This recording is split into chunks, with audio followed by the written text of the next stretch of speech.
about your wins yesterday. Fill us out a little bit really quickly on that, and then we'll jump into today's slate. Yeah, so football, again, all I got to do is make sure I just announce that I hate football and I'm sick of it. And that's usually the harbinger for good stuff. I went, listen, I can't be more transparent than this. I showed everybody I had like 35% of Amari Cooper. When he scores 400 fantasy points, you're probably in good shape. And when my top owned quarterback was, well, one of them was Heineke, but the second one was Flacco, probably in good shape. And even with like a 9-ball from Devin Singletary, I had like a legitimate like sweat in like the millie maker. I mean, I needed things to go my way. Let's call it what it is. And I needed Lamb to basically get shut out in the second half, which he did.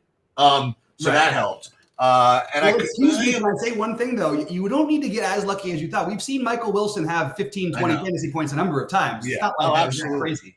So, but that was cool. I made a good, listen, I made a lot of money in football. Probably my best football. Yeah, probably my best classic slates of the year, for sure. So today I was just going to go over this. It's like the ultimate playing way too much shit show for me today. So I'll just let everybody know what I'm playing today. So in NFL, main slate, both sites, NFL, DK and FanDuel, playing not 150, but like playing a lot of entries in the three gamer and all three showdowns. NBA, I'm playing the classic slate on both sites and one big buy-in. I'm playing the afternoon slate, which is like the 2-gamer, the 2:30, and then I'm playing the late slate, which is the 8-o'clocker. And all 5 showdowns just to keep myself busy. Only playing 30 entries in those, so I'm not really like putting too much money into it, but just to get some more practice doing showdowns and doing whatever. So here's my comment. Right, so I come up with all different reasons why I don't late swap, and none of them are good reasons. It's always I'm out to dinner. I'm always I say I'm lazy. I got too much to do. I'm too busy, and whatever it is. But I will say this, like I'm here, I have nothing. I have people coming over a little later, but other than that, I have nothing to do. I have literally no excuse today. And they're all island games. They give you a little time to do it. You know what I mean? If you don't late swap today, you should really quit DFS because listen, if you're out of whatever you do, you can only do what you do. But me personally, I am out of excuses. Like if I don't literally late swap before every single game, I'm costing myself money. All right. That's for openers. And part of the reason I did like these showdown slates along the way is I have to make sure to stay, focused on like how each game is about to start. So I'm always going to be late swapping the main, whatever it is. And obviously the other thing that's, listen, we'll get into it right away with the NBA is that Philly game is later. With that Philly value. So as much as it's important to push stuff back anyway, right. It's even more so today, and I think same goes for football as well. Just in general, in general, you want to be as late as possible. Yeah, there's two things I want to put. So I've had huge I've had the late swap ability on the Thanksgiving slate twice, where I cost myself a couple $100,000 by making the fundamentally sound move, which is just like look, it's still the right thing to do. I'm not going to question it. You know what I mean? But you see that your guy, you have this blank spot in your tight end to start off with, so you double tight end with guys the same price, and they even did well, or you just completely fade that tier of price range, and it really has screwed me the last couple Thanksgivings the previous 2 Thanksgivings because I could have won the big one. So there can always be a little bit of the late swap is a little tricky, and yesterday was a great example because I thought, okay, well anything with Cooper, unless I have Cooper in the lineup already, which I had about 20% Cooper, but anything I had with Cooper in the lineup already, I switched off of Calvin Ridley. In the later game, of course, he had a terrible first half, and then he ended up with 2 touchdowns late in the game. But it was just kind of funny how late swapping can sometimes get you in trouble too, but you still make the right plays. That's the thing. Well, I'll tell you one thing that I do, and listen, do as I say, not as I do, whatever it is. But what I do now that I have like the Sims and Saberson to help me with the late swap, and I'm playing all this stuff, I literally don't even see who I have before and see who I come in after. You know what I mean? I don't have any regrets because I have no idea who I would have had. Like that's right. It's just easier for me that way. Absolutely right. And for example, if your lineup had a dud in it yesterday, the early one, I would have suggested if you could try to get either Moore or Dorchin because they'd be even lower owned. But it really the right play was Michael Wilson. You know what I mean? Without a doubt, yesterday, Michael Wilson and the Bucks D was the right play. So anyway, regardless. Yeah, the other one I considered was getting the Jacksonville guy, the Parker Washington. Yeah, those were basically your choices. Yeah. All right. Well, with that said, what do you like today in the NBA? What do we got going on? Well, I'm updating the projections, but let's start with what's important. What do you like in the Philly game? So I think it's really difficult to fade Maxey. I'm probably just going to do it with one set of lineups, and I think if you fade him, you're playing Tobias Harris, DeAnthony Melton, probably and Oubre. Like you probably want three of those guys. In order of what I honestly think if this ownership is correct on Maxey, I might just say screw it and I'll just play him in every lineup. There's no possible way that this ownership is good. I agree that he should be 75% plus. But the one thing I would point out is that DraftKings did the kind thing. They did the Christmas gift because they made everything more affordable. Yeah. So we've got all this other stuff. So Reed is the natural one. Whether he starts or not, I'm playing him. I also am going to play Mo Bamba even in one of my big buy-ins because not with Reed, but I think that, look, there's a path where Reed doesn't get there. And remember, you're going to be facing, 38 minutes of Bam out of bio today. You're not going to get away with that, I don't think, with Covington. Although he's done his job. He's tried before. Covington and Harris, you're probably going to need those minutes from both the Bamba and the Reed. So I think that your pivot off of Reed is a very natural one. And I think you have some interesting ways you could build with the later stuff too, because you've got Phoenix with this Eubanks is if this was a few days ago, Eubanks would be projected at like 7x, but because they showed they didn't play him a lot down the stretch, they played as Azubuike. But the funny part is no one's playing Azubuike. Now this is also a matchup where you don't need a true center, and their best plus minus guy even though he didn't play as many minutes, even when we wanted him, was Metu.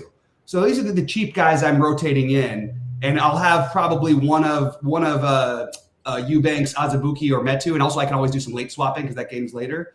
And in the Philly game, I can play Reed and I can play Bamba and adjust it according to my early guys. So that sounds like a pretty good way to get value to me today. Well, I just redid everything, and I'm still Maxey only 28% just doesn't make any sense to me. Not to me either. I think the natural thing is people paying up for Luka. And maybe for I'm seeing 34% Marcus Morris. Is that going to happen? I think it's possible because it happened before. Yeah, and the I put him in my first early builds, like when I was messing around last night. If he starts again, but you also have a perfect pivot in Robert Covington. You know what I mean? If you want to go a different route for lower ownership, and I don't think that one is that much better of a play than the other. So take that for what it's worth. Play some Morris, play some Covington. What do you think of I think Paul Reed 56% ownership makes sense. Yep.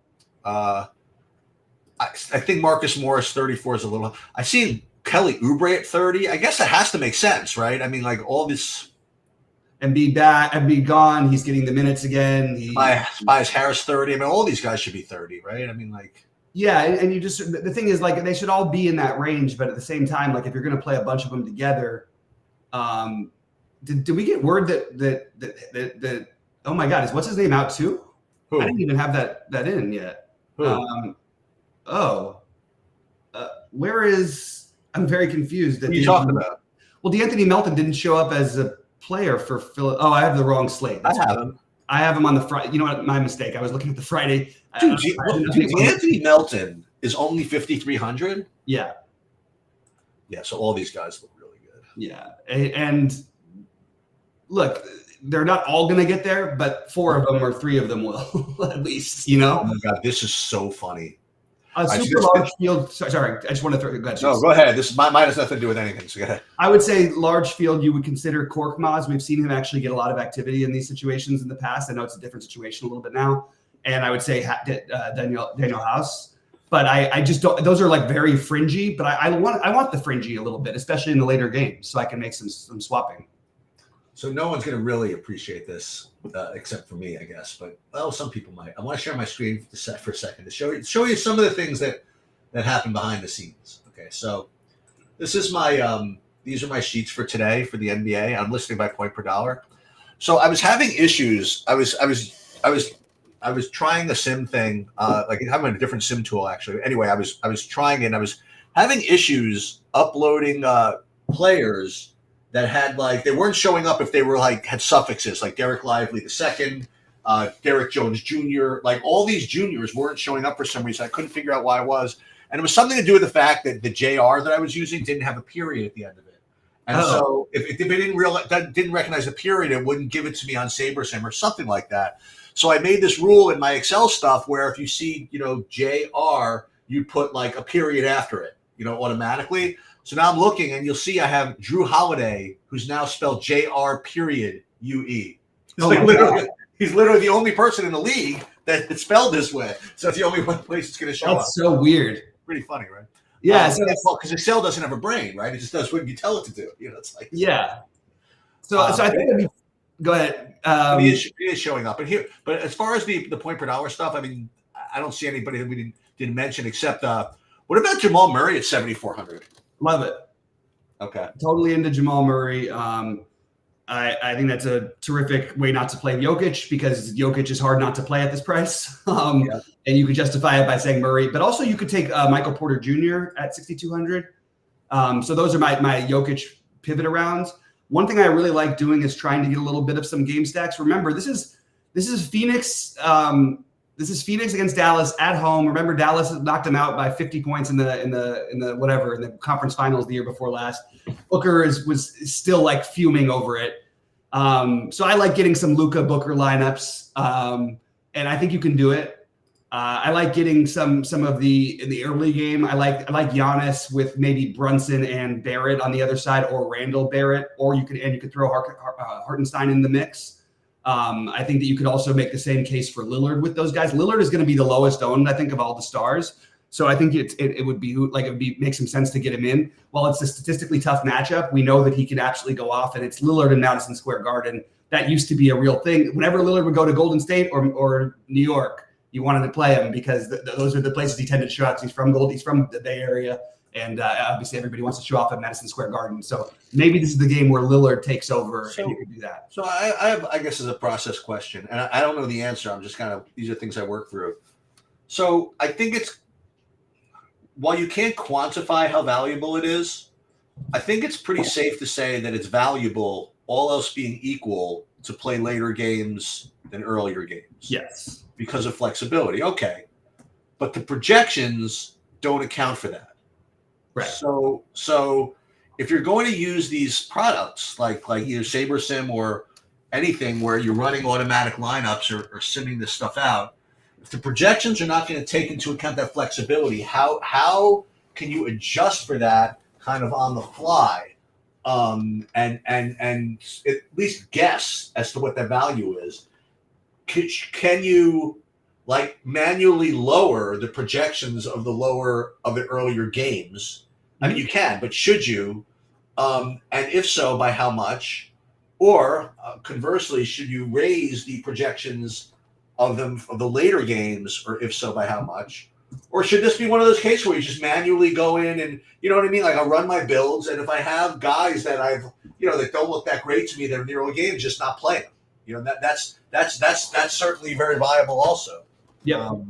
So I don't know. These are things I'm thinking about right now. Yeah, I agree. But the one thing is, like, Brunson put up like 70 against these guys last time. Also, it's a great matchup to play Milwaukee. And that's the only reason why I'm having trouble just sort of and the projections may not account for it, but it's maybe they're counting on people sleeping. But you're not seeing that kind of crazy ownership on the Knicks. And I love the Knicks. So you've got mid-range plays in Barrett and Hartenstein. You've got both Randall and Brunson are very, very good spend medium ups. And Emmanuel Quickley is a great tournament play. So I think they're all kind of interesting. And look, probably Grimes is a little too thin, but I'll throw him into a lineup or two where I'm spending all down and want to get 3 studs in. And I think Bobby Portis, Giannis, Middleton are the obvious plays. And I think Damian Lillard's an incredible tournament play. And I think Malik Beasley's a good tournament play. So I actually like the first game a little bit more than I usually do because the Bucks defense is just not what it used to be.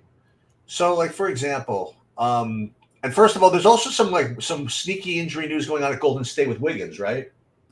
Yeah, and that probably is actually where, like, people are asking about Jimmy Butler and things like that in chat. And, like, I just think that, like, anybody who's a star is going to play if they're able to play.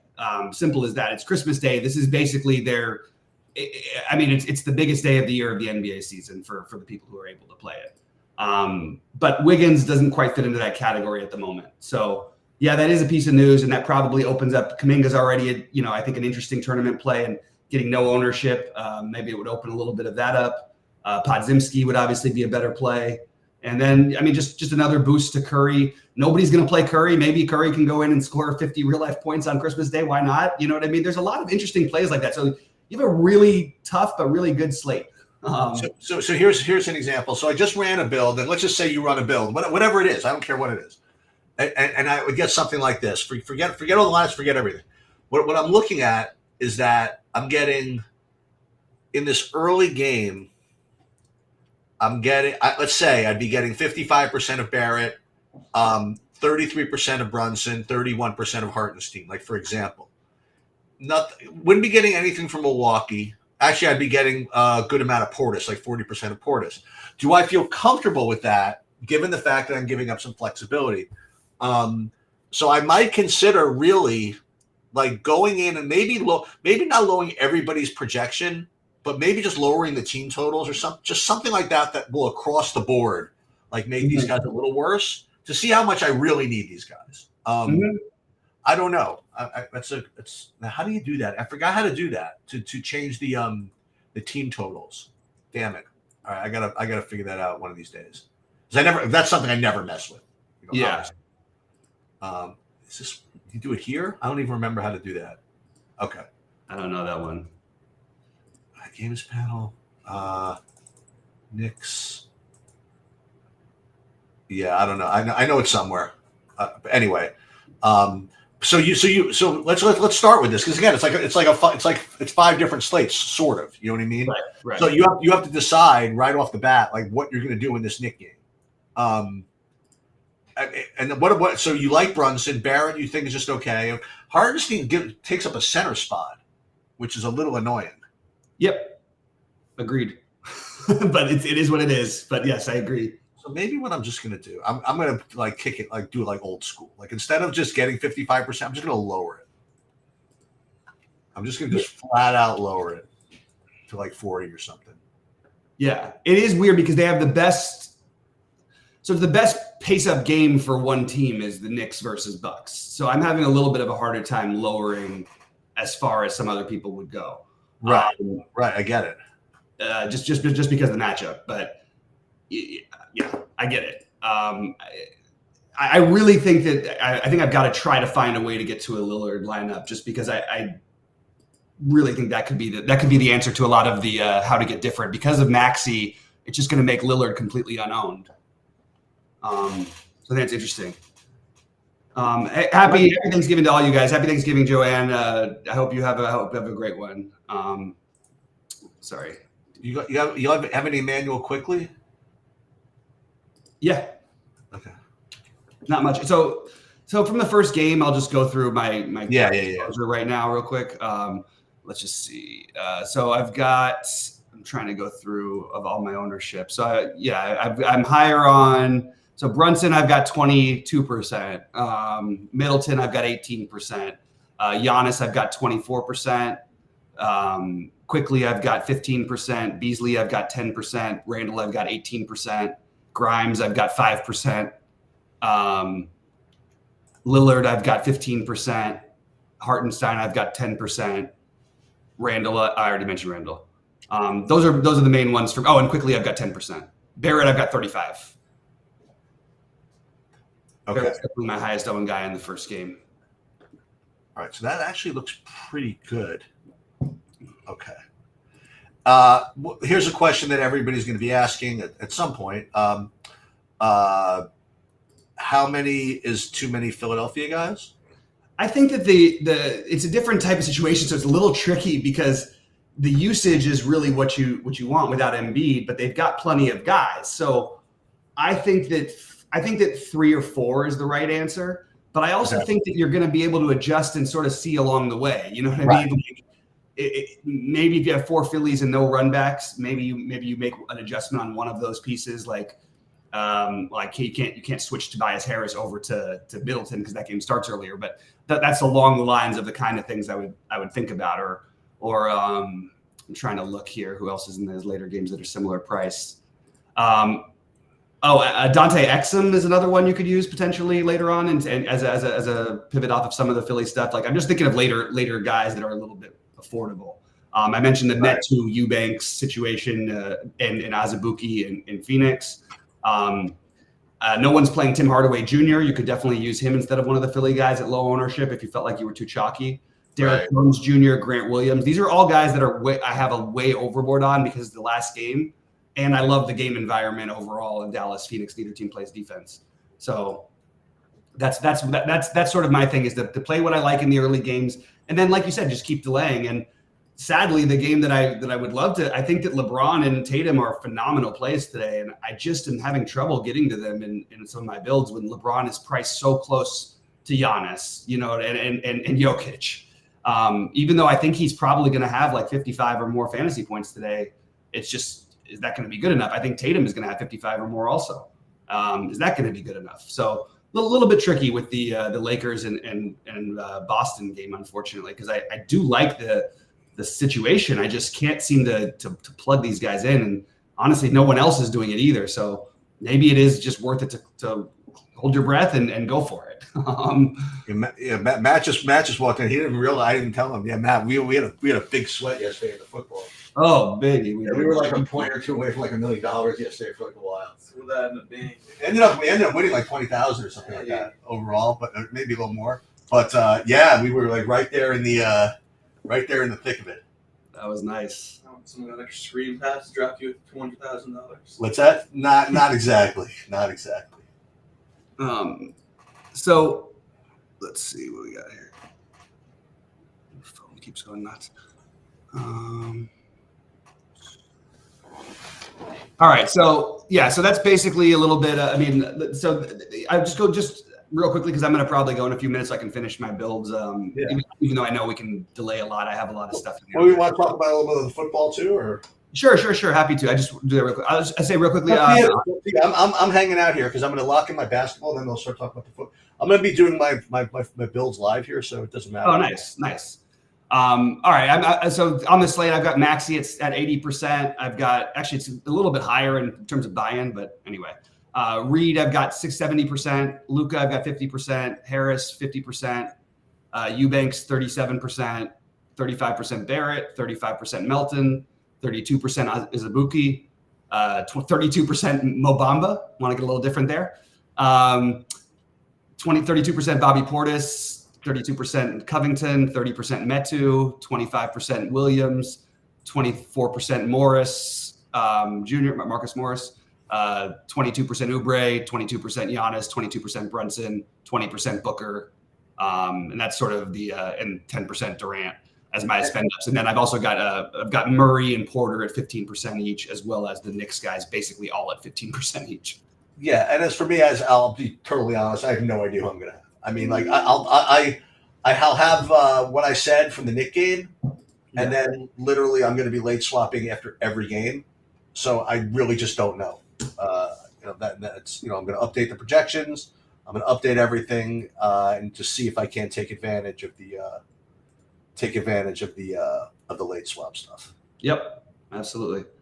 I had some takes on football for this week. Yeah, go for it.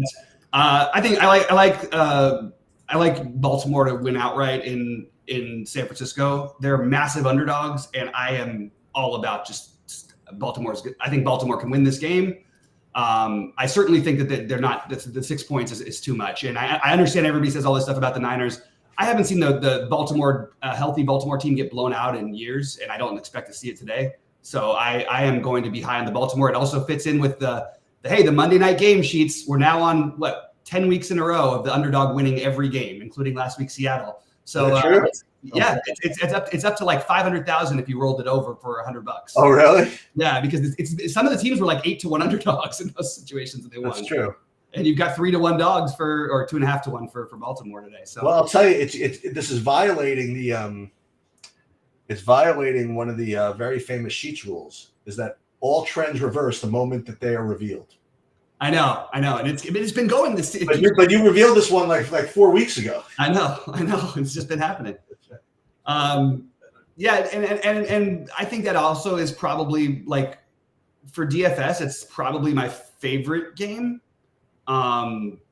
It's really pretty ugly weather in Kansas City. I love Lamar on these kind of slates, especially because I think people are going to play more Hurts than they will Lamar. It's not that I don't love Hurts, and he's probably the logic. Like if you're playing cash, you obviously play Hurts or Purdy. Well, I think you play Hurts. But I think that Lamar has more sneaky upside because are they going to really keep pounding an already beaten up Jalen Hurts if they're up by 2 touchdowns against the Giants? I don't know if they will. Maybe because it's Christmas they will. I don't know. It feels like the wrong thing to do.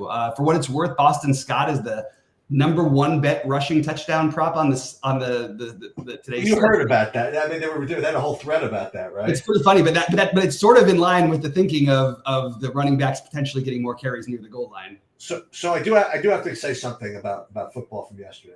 I don't know how many people are following. More people were following it yesterday than ever. But so the Circus Survivor pool got down to they were down to 10 people, and this week you had to make 2 plays. One on any day except for Christmas, and the other one on Christmas.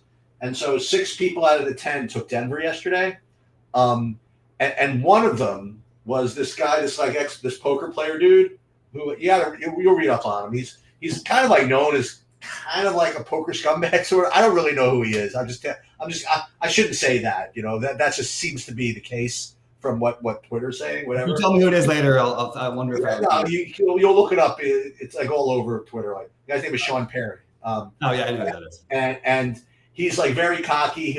He throws up. He'll put like $100,000 on stuff, and he'll just announce that he's like the greatest bettor in the world or something like that. And the big thing was that there was like a couple of weeks ago, they were down to like 10, 12 people. There was all this talk that, well, we want to chop. Nobody knew everybody's screen names, right?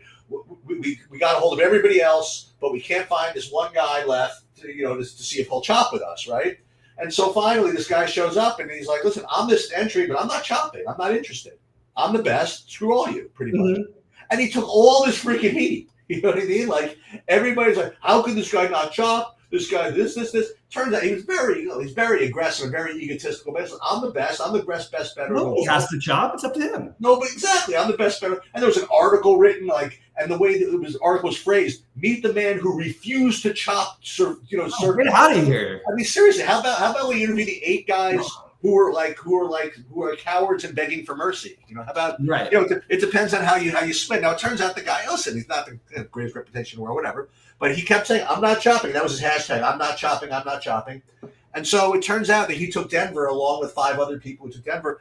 And you got to watch Twitter. It was like the biggest anti-sweat in like the history of freaking gambling. Like everybody was saying, hope Sean loses. Like rooting, just totally like identifying this one guy because he wouldn't chop, and then they kept on every single swing last night. They're like anti-Sean. And listen, he might not be the greatest guy in the world, whatever. But I mean, Jesus Christ, right? So I was actually supporting him over the last couple of days. Like, dude, don't chop. You're my hero, whatever it is. And then when the game was sweating near the end, right? So Denver was basically dead, right? But then they came all the way back and tied it. And I said, I even tweeted at him, I don't know who to root for. I'm kind of torn here. I want to root for you because you didn't want to chop. But then again, to root for the 60% owned play is kind of like anti-me also. So I don't know what to do. I guess I'll let the Survivor gods take care of it. And now they're down to 4, huh? Yep. And in the great bit of irony, the kicker who couldn't make anything the whole night, including missing an extra point and a 30-yard field goal, hits a 57-yard to crush the dreams. I know, it's pretty crazy. All the Survivor chalk. So that was my that was the action from the end of last night's football. Yeah, absolutely. But so you don't like Tommy DeVito today? So I'm okay with the idea of it. No. Good game script. You can throw against Philly. No, he's gonna have some ownership. You can throw against Philly. I don't know that. Look, Philadelphia's defense has looked bad. I'll say that.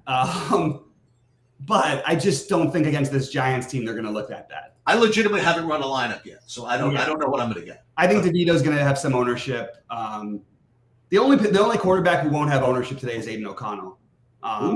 for what it's worth. But And doesn't he have a good wide receiver? Yeah, he's got one of the best, Devontae Adams. Right.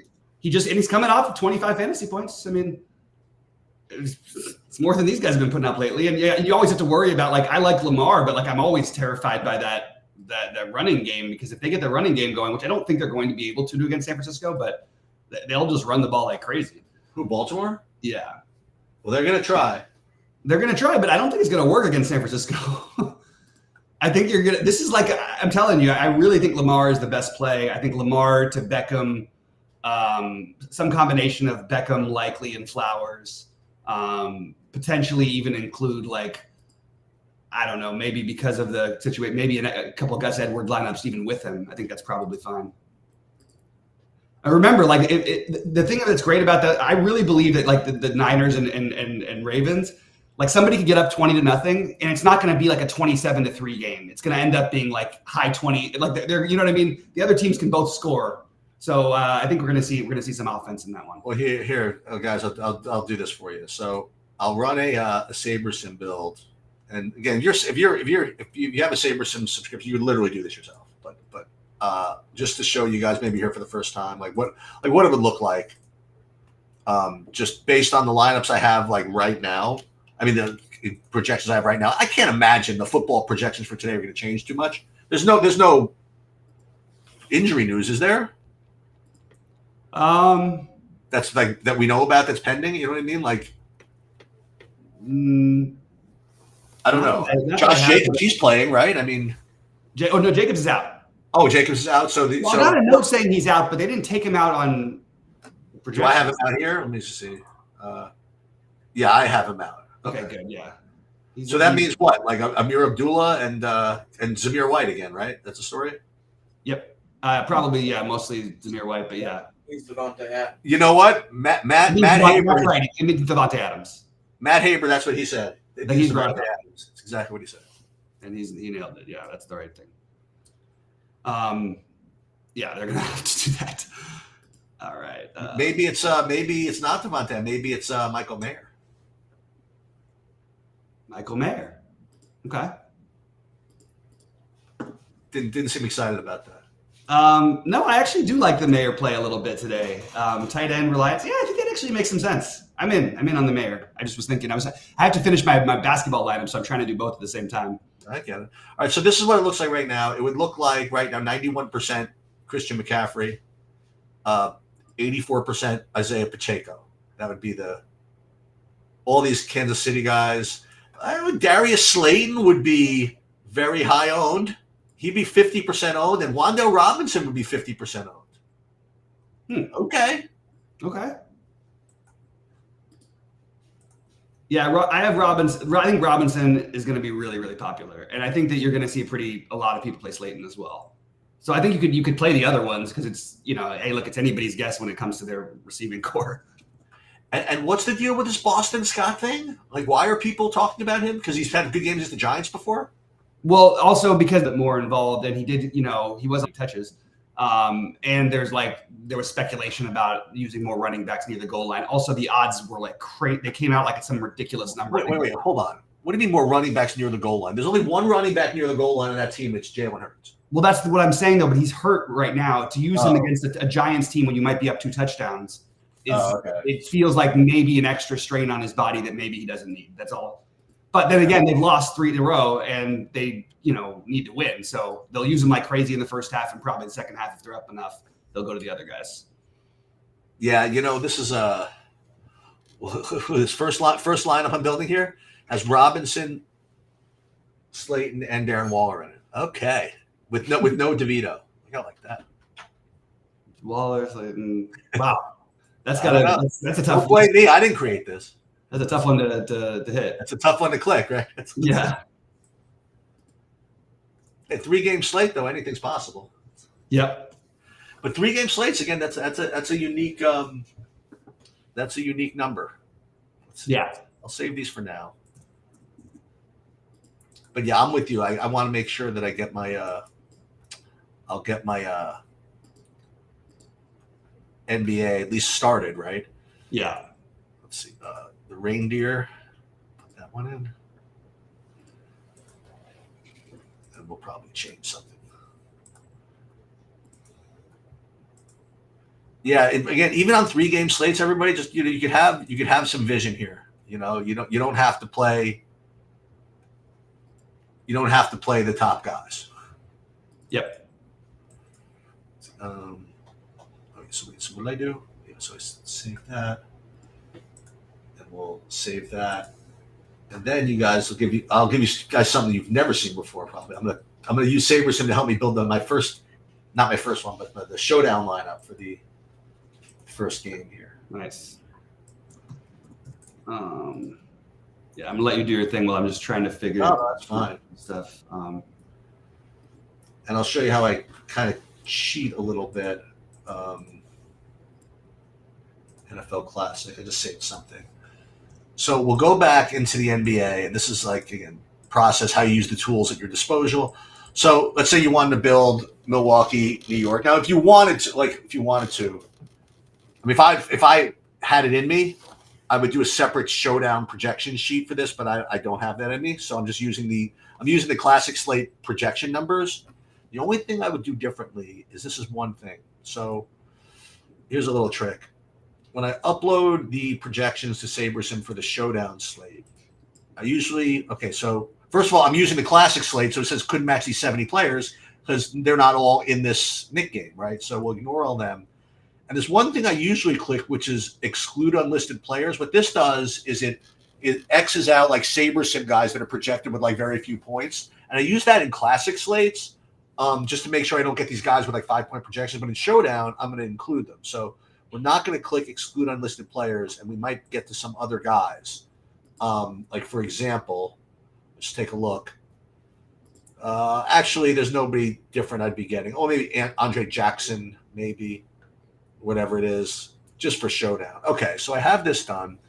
The next thing I want to do, we'll run this again. We'll run this rebuild lineups. We're only playing 30. And just again, this is what's happening here. It's running the SaberSim build, which is based on SaberScore, which is a combination of just optimal points, just their median outcomes, and it does provide for a little bit of upside.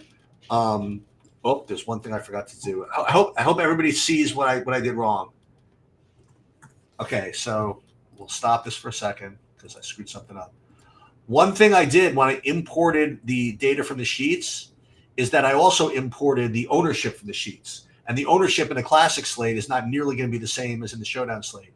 So we're going to reset this to have the SaberSim ownership numbers for that slate. Very important. So we'll rebuild these. And I do that probably a good 15% of the time.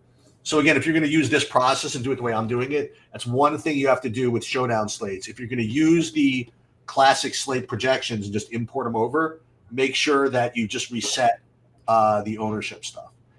Okay, so once this is built, we're going to look at this from 3 different angles. One, we're going to look at it from, again, SaberSim, just SaberScore. The next thing we're going to do is run the contest sims and see if there's a lot of difference. And what that's doing is just comparing your set of 5,000 lineups to the field of lineups that we believe that the field is going to play, and then kind of figure out where your leverage is, where your whatchamacallit is, where your best ROI lineups are. And that's all this stuff is about contest sims. That's all it's doing, is creating this field of lineups that is projecting what the field's going to play. So you can be a little more precise about which of your lineups you actually want to play. You don't want to play lineups that everybody else is playing. And then after that, what we're going to do is figure out whether we further want to go for more uniques by artificially reducing ownership.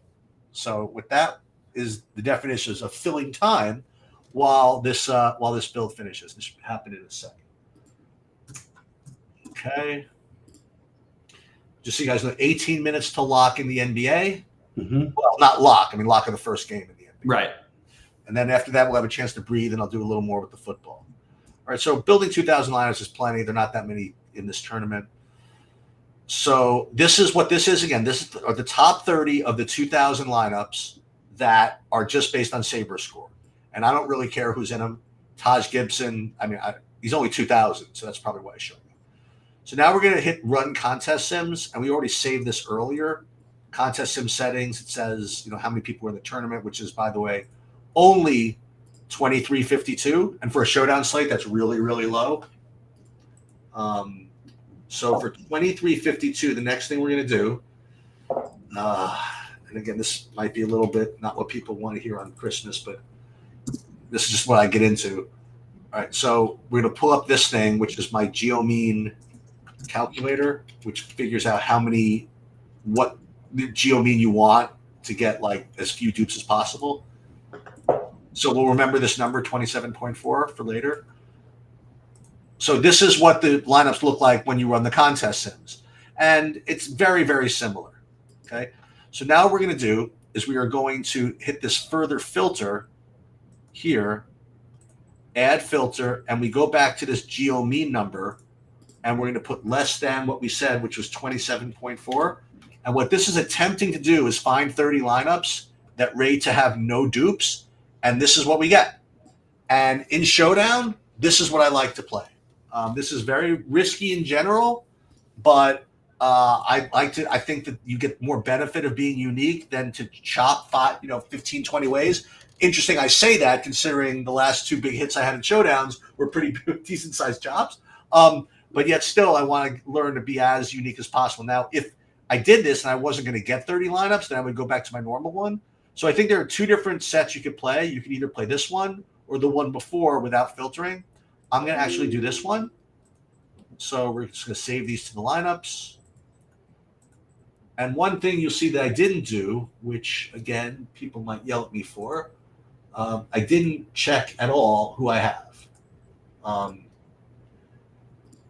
Because in Showdown, I'm telling you, it's just like, and I'll continue to have this argument with you and Rody, by the way, when it comes to football specifically. Mm-hmm. It's very, very classic stuff to like create the game script and stuff like that, and create lineups that fit your game script. I just think it's just so random that's I don't want to say not the right way to play, but I think. Well, I mean, that's all you do. I mean, on big slates, that's literally what you're figuring out whether you realize it or not. Absolutely. So, but on the one gamers, it's more like the thinking of like, okay, like it works like really well for Thursday slates. Like that's why we do double running backs or do the backup running backs all the time, because on a short week they're always going to give the main running back a little bit more of a breather. They just don't want to take any hits. But like that there's reason for it sometimes, but I agree with you. There's enough randomness where you could argue for anything, I think. And the other thing is, just so you guys know, I mean, I can't confirm this, but allegedly, when SaberSim runs its simulations, it actually factors all that in, like the different game scripts. I'm not that I, listen, I love SaberSim, whatever. I'm not convinced. Let's put it that way. I'm not convinced no matter how many game sims they run, that actually happens. You know what I mean? But anyway, that's for another discussion, I guess. But yeah, I am getting a lot of Taj Gibson in here because he's very, very cheap. I mean, I don't know how much, and I'm getting Campaign in here because he's cheap. Am I playing him in the 5-game slate? No. Okay. Right. But that's what's going on here. All right. So I think that I'm probably chilled with my NBA. So everybody see what I did, right? I built my NBA lineups, and you see the one thing that I changed differently is that I manually reduced my projections for everybody in the early game, not by much, but by something, to attempt to quantify how important it is to delay. Again, I don't know if it's appropriate. I don't know if it's correct. If everybody knew what was correct, everybody would do it, and then the game would be solved. I'm just guessing. So that's what I did. And just to kind of be whatever, I did not do that on FanDuel. For those of you who picked that up, I did not do that on FanDuel. I built the DraftKings Showdown lineup. So I'm pretty much done with basketball, I think, for like a while, right? Because the Showdown lineup is done. The NBA Classic slate at least is started, right? I don't have to think about it again until 2:00. And I think that's all I need to talk about. What do you have as far as NBA, as far as like last minute looks here before we put that to bed? I'm thinking about Jimmy Butler as a potential run back if I play for Philly guys. Okay. He's questionable. The ownership should stay low on him. And look, if it was in Philly, we would talk about the revenge and all that stuff. So I'm okay with taking Jimmy Butler on a slate where everybody's more motivated because I'm assuming that he may well be too. Okay. So I guess that's my big one for it. One guy we didn't talk about is DiVincenzo. I know, like, he's had some, like he had that crazy game against Brooklyn, but he's started. The minutes are still low 20s, but he's been very active, and he's another one to consider as like an additional play to Melton, because Melton's clearly a better play, but that would be an interesting additional play. One other thing, by the way, I'll just again, I'll show you, and I'm heading more towards into football now, but just here's another kind of little trick. So sometimes I don't have actual projections for showdown slates specifically, but again, same type of thing. What I can do is I could use the classic slate projections to do that. There's a couple. If you're going to do that, here's a couple of things that you need to do. So, first thing, we'll update the projections as normal. Now, again, you could probably get this right if you pay for a full SaberSim package. This is already. Maybe we don't want to play NBA players in the football showdown. That probably won't play so well. But if you have a full SaberSim package with True DFS, then this automatically loads for you. So it's actually much easier for you than for me. Right. I just do it off site here. But if you're going to do that, if you're going to do it my way, you'll make sure you include unlisted players. And part of that is because now you get your kickers, because remember, in a classic slate, you don't get kickers. So if you forget to include stuff that you didn't project and you're including the classic slate stuff, you're getting, you wouldn't get any kickers. Next thing that you have to do is you need to, again, reset your ownership here. And I have no problem letting SaberSim determine the ownership for the showdown slate. If it was one island slate, I had time, I'd run my own ownership projections for it, but I don't have the time, so that's fine. The next thing you would do is you want to go down here and see which guys that are in shaded, like in gray, you want to keep, because these are guys that you did not project on your own. Like, I didn't even think were worth a projection, and whether you want to keep them out of your player pool. And the reason I mention it is because one thing I promise you, if you keep a guy in your player pool, if you play like multiple, like 50 lineups, you're going to get some of it. It's just the way it is. Mm-hmm. Like it's around. So you have to think about, do you want to play any Brandon Bolden, for example? Like, do you want to play any Blake Bell, any Justin Ross, or any DeAndre Carter? I guess I'll ask you, do you see any world where those guys score at all today? Wait, what sport is this? Oh, you're in the showdown. You're on the showdown thing. I'm trying to build my basketball lineup, so I'm trying to figure. Well, okay, so I'll think theoretically, like Blake Bell, I think there's a chance he can get a catch, right? Yeah. So I'm just going to keep him in, and keeping in mind that if you keep him in, you're going to get some of them. Brandon Bolden, did you not suggest him last time? Yeah. So he's going to stay in the player pool. Absolutely. Justin Ross, just because he's a Kansas City receiver, he's going to stay in. I'll even put DeAndre Carter in. This is the player pool, and that's the one difference you're going to have to make. Yeah. Okay. And listen, I'm going to start doing this. Let's build this. All right. Let's see what else. As I said, I got family coming, but it's not till later, and that'll be during the Giant game, right? So we'll have the Giant game on anyway, hopefully. We'll stay for 3 hours, so it's just the one game. Oh yeah, the other thing, Matt was here yesterday. His man got injured apparently. Which one? Dontavian Wicks.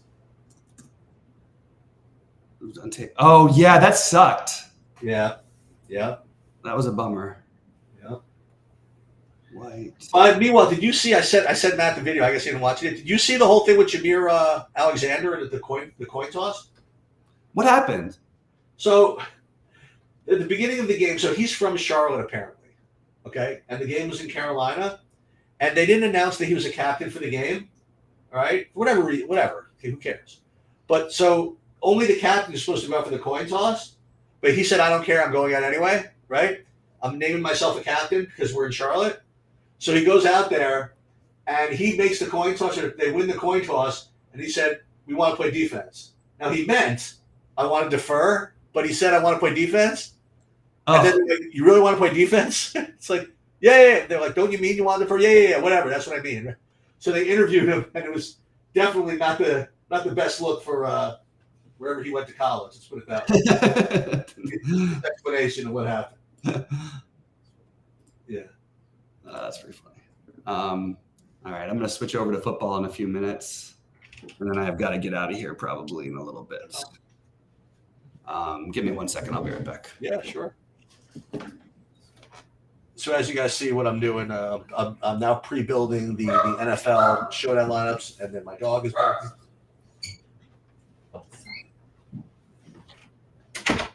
As I said, big day today. Five basketball games going from noon till 1 in the morning. As they say in the red zone, 13 hours.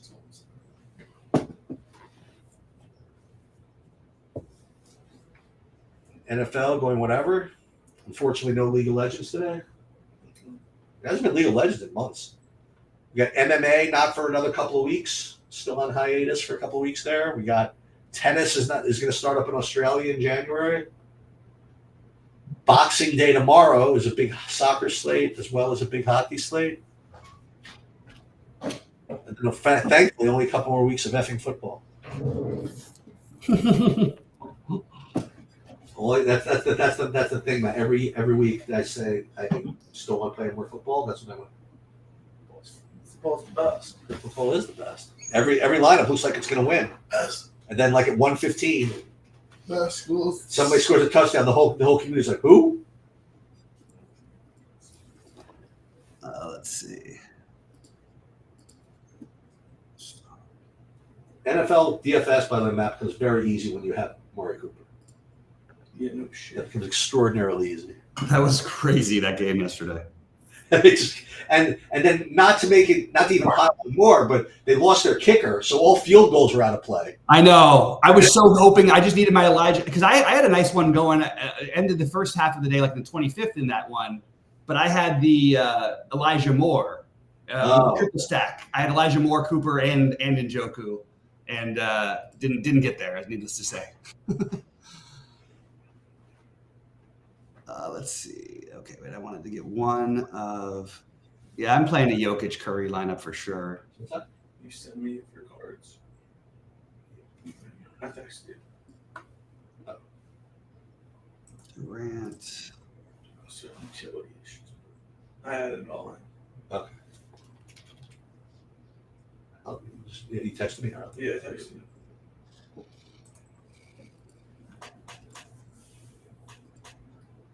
How's the gambling going? It's a big score last night. Great. Yeah, Bobby, I saw this firsthand, man. Was it last week?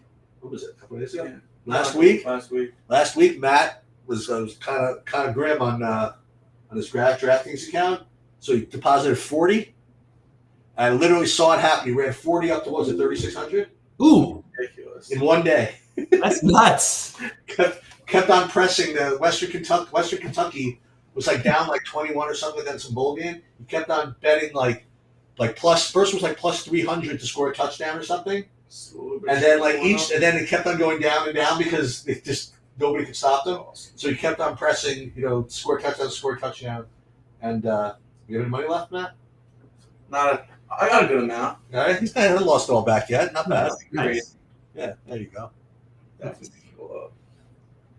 I'm gonna do a DraftKings lineup today. DraftKings lineup. Well, you've heard some of the best in the business. I think last week I came in dead last. So Last week he came in dead last using my plays, I think.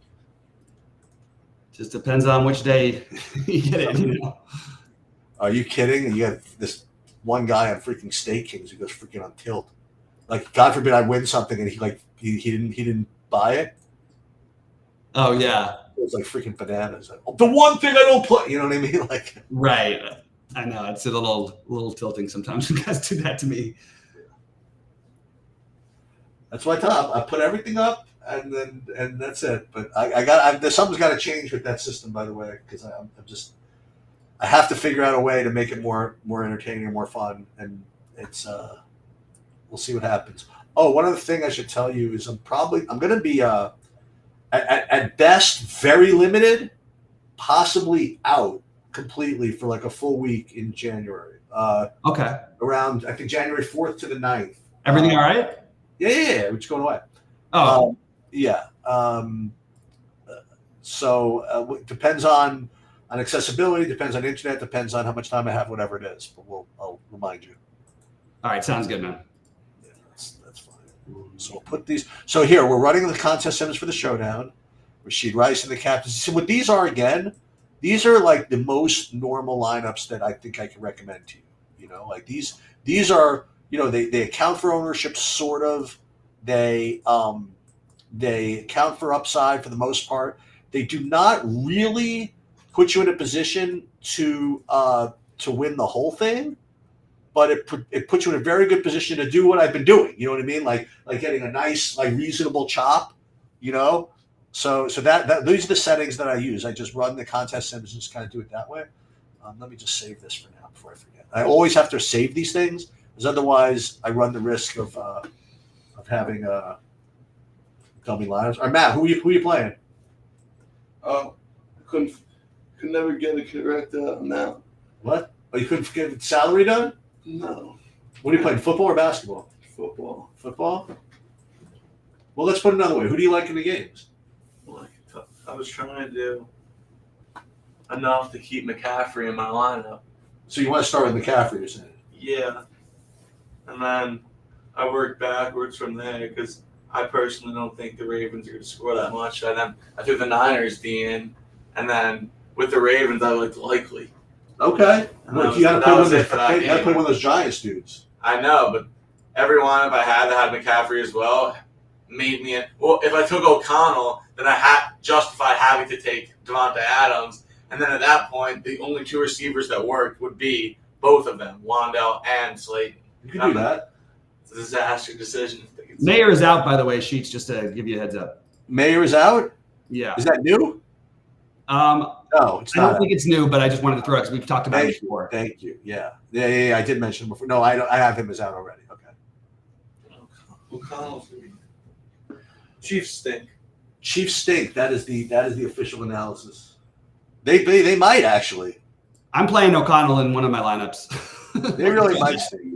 100%. Okay, so again, just to show you guys what you could do if you wanted to just play for the whole cheese, is like this kind of thing where you just run the contest is really, really good actually. And but one thing you could do is try to make sure you get unique. So again, do that same geo mean thing as before, and just remind ourselves how to do this. First, we want to see how many people there are in the tournament, and that is here. That's 15,686. And I have Evan working on this. I hope he can get this up because some people want this, like this spreadsheet that I have. It's very easy, 15,686, to do this calculation on your own, but might as well put it up on the site. Here's the formula: 6 players in the lineup, number of entries. What did I say? 15,696. Yeah, 15. And if you only want like one dupe, for example, you want your geometric mean to be under 20.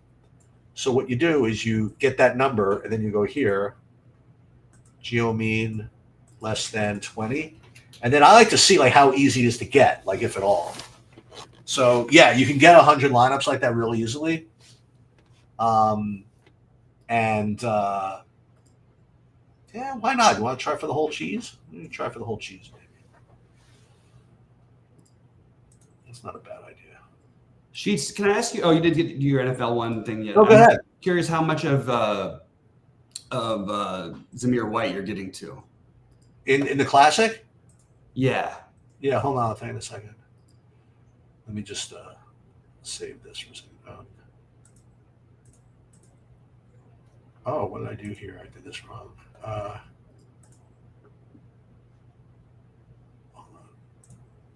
I'll do that in a second. Put that here, and then this here. 1 second. What I did was I used the settings for this for the 222 in the other one, so I have to change this. So we'll re-add the filter. Geo mean less than 20. Can we still do this? Hope so. Yep. So we'll put it here, and then I'll get to how much Jameer White I have in the classic in a second. So I'm going to save this, otherwise I'll forget, because I'm old and forgetful. All right, save. And one way, by the way, I can answer is I can go into DraftKings, but you can also go into your contests from SaberSim and see how much you have also. So let's just do this. So this is here. We'll go into contests, and in the Merry Millie Maker, whatever, lineups, how much Zamir White? 2%. That's all you got? Yeah. Hood. What is going on? Why? I don't know. I got. Well, here are the running backs I have. You want to look at this one? That I've got him projected to own 30%. I got Pacheco 67. Yeah. McCaffrey 61. Swift 46. Barkley 17. I'm paying up, I guess. Yeah.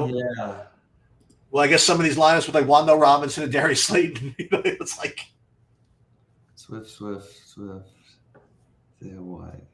Let's try. White. I'm struggling with it.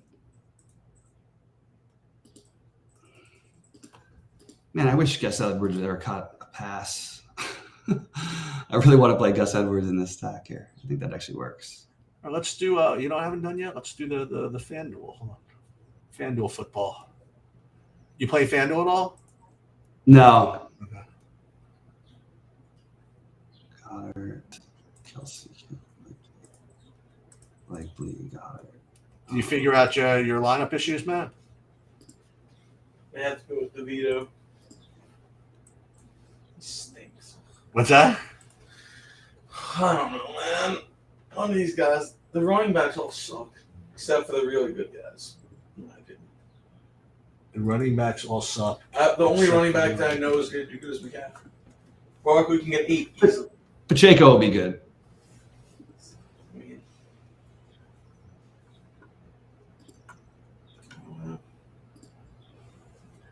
Yeah, so look at this. So I have to redo these the FanDuel ones. just throw the ball every play.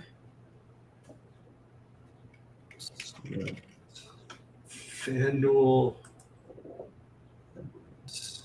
Zamir White. Okay, so I have to redo the Zamir White ones on FanDuel. Gus Edwards. What's that? Gus Edwards. Yeah, the problem with Gus Edwards, I mean, among other things, is that like he shares work. I mean, like he's not like the main guy, but on a 3-game slate, I guess it doesn't matter too much.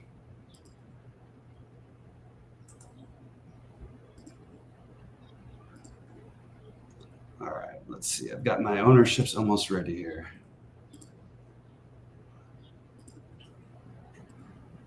So I'm going to redo all these footballs. Again, I wasn't really paying as much attention to the footballs.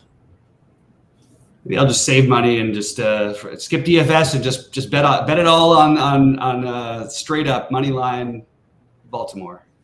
Oh, there you go. Remember, I have the Super Bowl. I have 2 Super Bowl bets. I have the Ravens to beat the Niners at 40. I think it's 45-1, and at 50-1 to beat the Eagles. Yeah. Yeah, those are my 2 preseason bets.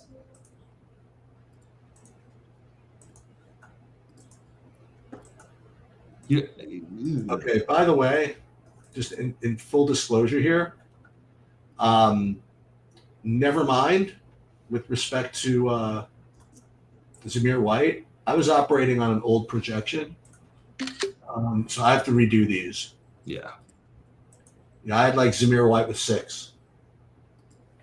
So Yeah. I guess again, I was focusing more on the basketball, so I have to redo the NFL, and that was in my head too. That I was going to wait till 12 to deal Right. with the projection. So I imagine, like, what does Saberson have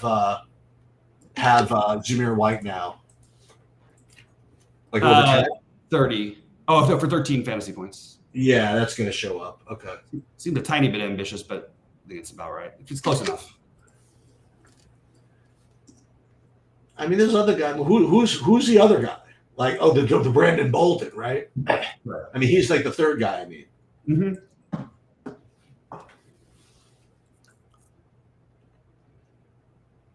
me see. December 25th. I'm curious to see where the ownership comes in. Oh, the ownership's already in, right? The NBA started. Look at that. How good a way. Anything that let me know if anything stands out there.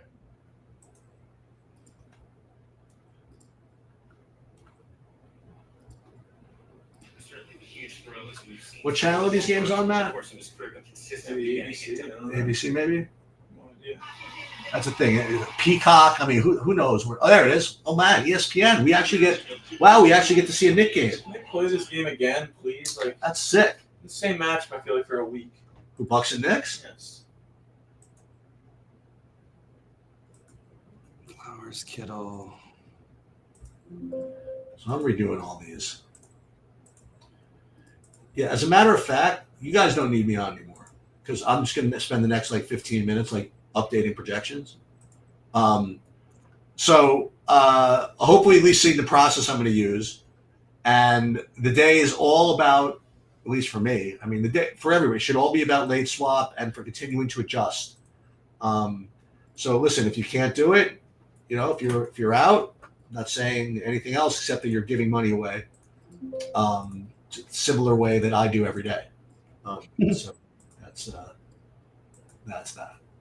All right, I'm going to get out of here. All right. Good luck. Have a good Christmas. Wait, if in fact, like 11 p.m. or whatever it is, that there's something good, between the NBA and the football, we're deep in something. You'll hear from us. Yep. I'll get on there. Sounds good to me, man. Yep. And I guess that's it. All right. Good luck, guys. Have a good day.